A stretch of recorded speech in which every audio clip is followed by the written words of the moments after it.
पिंपरी चिंचवड महानगरपालिकेच्या पर्यावरण विभागाचा सावळा गोंधळ। पिंपरी चिंचवड शहरातून वाहणाऱ्या पवना नदीपात्रामध्ये राडारोडा टाकून भराव टाकून अतिक्रमण केले जात आहे। यामुळे पर्यावरणावर गंभीर परिणाम होत असून स्थानिक नागरिकांमध्ये नाराजीचा सूर आहे।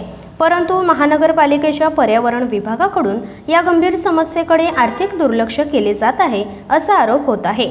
नदीपात्रामध्ये अवैध राडाराडा आणि भराव टाकल्यामुळे पवना नदीच्या प्रवाहात अडथळे निर्माण झाले आहेत। यामुळे नदीचा प्रवाह मंदावला असून पाण्याची गुणवत्ता खालावली आहे।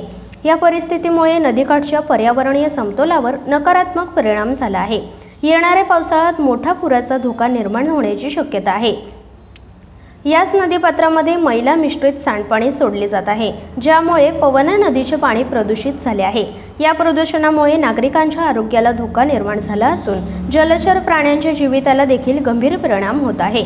महानगरपालिकेच्या पर्यावरण विभागाकडून या समस्येकडे दुर्लक्ष केल्यामुळे नागरिकांमध्ये संतापाचे वातावरण निर्माण झाले आहे।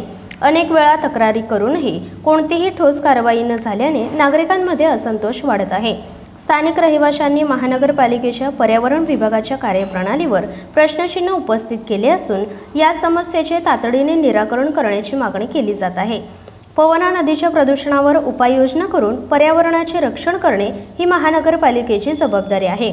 सिटी प्लस मराठीसाठी गणेश मोरे, पिंपरी चिंचवड।